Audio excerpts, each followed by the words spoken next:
Abdu, un nome di fantasia, ce l'ha fatta. Lui, 47 anni, è arrivato in Veneto dalla Nigeria dopo aver affrontato e superato innumerevoli pericoli, peripezie e difficoltà. Ora, da richiedente asilo, fa il caposervizio in una comunità di accoglienza. Sono arrivato in Italia quasi 30 anni fa, tramite, sono andato prima in Francia e poi dalla Francia adesso sono un impiegato.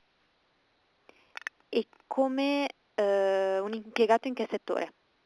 Settore offriamo i servizi, lavoro in un centro di accoglienza. Oggi Abdu coordina l'organizzazione della struttura, cura i rapporti con i medici e affianca gli ospiti nei primi passi in Italia, accompagnandoli con pazienza nei percorsi di inclusione. E lui a spiegare, ad esempio, come ci si iscrive all'anagrafe e dove prendere un bus. Ormai è una passione perché il nostro ruolo all'interno di questi centri, non solo l'aspetto burocratico, ma proprio per preparare questi ragazzi per il mondo, per la società.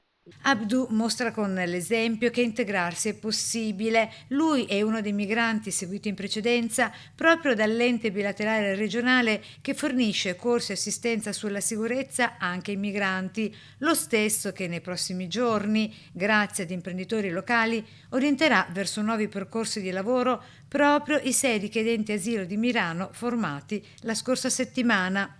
La nostra idea è di fare delle formazioni così possiamo inserire questi ragazzi nel mondo del lavoro, perché è fondamentale. Tanta richiesta anche adesso per manodopera e vedendo questi ragazzi crescere, integrarsi, trovare un lavoro e poi non diventando non restando un peso per la società, anzi danno tanto alla società, alla comunità.